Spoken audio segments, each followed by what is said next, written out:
Só aqui para mostrar mais um vídeo aqui, os amigos aí do YouTube. Só aqui quem fala é o Aldemir Souza do canal Ciclo do Gelo. A gente está aqui para mostrar um barulho que está apresentando essa lavadora da Electrolux. É um barulho ensurdecedor, é só um barulho ensurdecedor aqui no câmbio.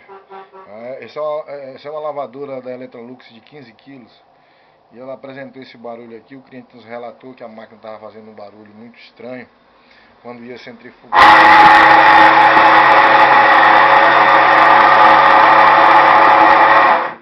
Eu vou até desligar aqui, pessoal, porque nós vamos estar fazendo essa manutenção dessa máquina e vamos estar passando aí para o cliente, fazendo um levantamento aqui do material que vai ser necessário. Praticamente vai ter que substituir o câmbio dessa máquina.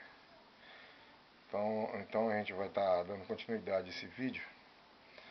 Vai fazer ele aí em duas etapas. Vou estar mostrando para vocês o passo a passo aí de como substituir esse câmbio. Pessoal, isso aqui é um defeito do câmbio. Normalmente estraga um rolamento que fica ali no eixo, na parte de baixo ali onde fica a polia, que nós vamos estar mostrando aqui. Ok, pessoal? Vou estar mostrando para vocês aqui.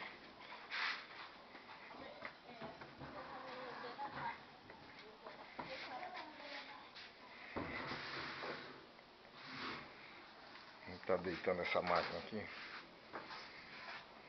pra gente estar olhando aqui a situação.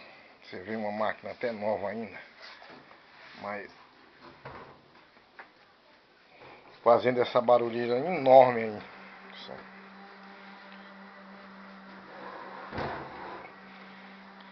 A gente vai preparar tudinho aqui e a gente vai dar continuidade nesse vídeo.